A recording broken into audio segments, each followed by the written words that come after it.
মহৎ উদ্দেশ্যের দিকে এগিয়ে চলেছে পাকিস্তান। লাহোর থেকে কি কিসের ইঙ্গিত দিলেন আসিম মুনির? আসিম মুনিরের কথায় নতুন বার্তা পেল ইসলামিক দুনিয়া। জুনেইদ সফদারের বিয়েতেই সেনাপ্রধানের ইসলামী মন্তব্যে আন্তর্জাতিক শোরগোল পড়ে গেল। পারিবারিক অনুষ্ঠান নাকি শক্তির প্রদর্শনী? লাহোরের বিয়েতে আসিম মুনিরের বিস্ফোরক বক্তব্য। বিয়ের আসরে ইসলামিক ন্যারেটিভ কি বার্তা দিতে চাইল পাকিস্তান সেনা? নওয়াজ পরিবারের বিয়েতে সামরিক ইশারা। সামাজিক অনুষ্ঠান, রাজনৈতিক সিগন্যাল, আসিম মুনিরের মন্তব্যে বাড়ল জল্পনা। বিয়ের মঞ্চ থেকে বিশ্ব দরবার, পাকিস্তানের ইসলামিক পরিচয়ে ফের এলো সামনে। ইসলামিক ন্যাটোর পথে আরেক ধাপ। বিয়েতে সেনা প্রধানের মন্তব্যে একেবারে তোলপাড় কাণ্ড। দেখুন ঠিক কী ঘটল। ফের পাকিস্তানের সেনা প্রধান জেনারেল আসিম মুনিরের মন্তব্য ঘিরে আন্তর্জাতিক স্তরে আলোচনার ঝড় উঠেছে। একটি পারিবারিক অনুষ্ঠান হলেও তার বক্তব্য যে শুধুই সামাজিক সৌজন্যের মধ্যে সীমাবদ্ধ ছিল না, তা স্পষ্ট হয়ে গিয়েছে রাজনৈতিক ও কূটনৈতিক মহলে। পাকিস্তানের প্রাক্তন প্রধানমন্ত্রী নওয়াজ শরীফের নাতি জুনেইদ সফদারের দ্বিতীয় বিয়ে উপলক্ষে লাহোরে বসেছিল এক হাই প্রোফাইল অনুষ্ঠান।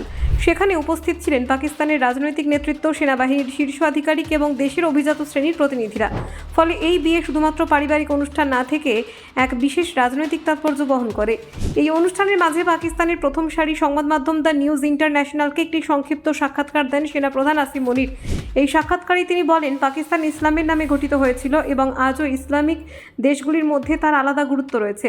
বিশ্লেষকদের মতে এই মন্তব্য নিছক ইতিহাস স্মরণ করিয়ে দেওয়া নয়, বরং বর্তমান বৈশ্বিক পরিস্থিতিতে পাকিস্তান কোনো আদর্শিক অবস্থানে দাঁড়াতে চাইছে তারই একটি স্পষ্ট ইঙ্গিত এতে রয়েছে। বিশেষ করে মধ্যপ্রাচ্য এবং ইসলামিক দেশের সঙ্গে সম্পর্ক আরও মজবুত করার প্রচেষ্টার সঙ্গে এই বক্তব্য গভীরভাবে যুক্ত। সম্প্রতি পাকিস্তান সৌদি আরবের সঙ্গে একটি গুরুত্বপূর্ণ প্রতিরক্ষা চুক্তি স্বাক্ষর করেছে। সেই চুক্তিতে একে অপরের ওপর আক্রমণ হলে পারস্পরিক সহযোগিতার কথা বলা হয়েছে, যা ন্যাটোর ধাঁচের প্রতিরক্ষা ব্যবস্থার সঙ্গে তুলনীয় বলে মনে করা হচ্ছে। এই চুক্তির পাশাপাশি তুরস্ক, সৌদি আরব এবং পাকিস্তানকে নিয়ে একটি সম্ভাব্য ত্রিপাক্ষিক সামরিক জোট গঠনের আলোচনা চলছে। অনেকেই এই ইসলামিক ন্যাটো হিসেবে আখ্যা দিচ্ছেন। এই প্রেক্ষাপটে আসিম মুনিরের ইসলামিক পরিচয়কে সামনে আনার বিষয়টি বিশেষ গুরুত্ব পাচ্ছে। বিশেষজ্ঞ মহলের একাংশ মনে করছে, ইসলামকে কেন্দ্র করে একটি সামরিক এবং কূটনৈতিক ঐক্য গড়ে তোলার জন্য পাকিস্তান নিজেকে আদর্শিক কেন্দ্রবিন্দু হিসেবে তুলে ধরতে চাইছে। সেনাপ্রধানের বক্তব্য সেই কৌশলের অংশ হতে পারে। ভারতের সঙ্গে একাধিক যুদ্ধে পরাজয় এবং আন্তর্জাতিক স্তরে সন্ত্রাসবাদের মদতে অভিযোগে দীর্ঘদিন ধরেই চাপে রয়েছে পাকিস্তান। সেই অবস্থায় ইসলামিক বিশ্বের নেতৃত্বের দাবি তুলে ধরে নিজেকে ভূরাজনৈতিক গুরুত্ব তুলে ধরতে পুনরুদ্ধারের চেষ্টা চালাচ্ছে ইসলামাবাদ। পাকিস্তানি সেনাবাহিনী বরাবরই দেশের রাজনৈতিক সিদ্ধান্তে বড় ভূমিকা পালন করে এসেছে। ফলে সেনাপ্রধানের এমন মন্তব্যকে শুধুমাত্র ব্যক্তিগত মতামত হিসেবে দেখছে না আন্তর্জাতিক মহল। বিশেষ করে দক্ষিণ এশিয়া এবং মধ্যপ্রাচ্যের নিরাপত্তা সমীকরণে এই বক্তব্য নতুন করে প্রশ্ন তুলেছে।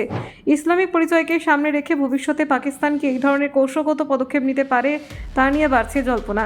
ব্যুরো রিপোর্ট, অজানার দেশে।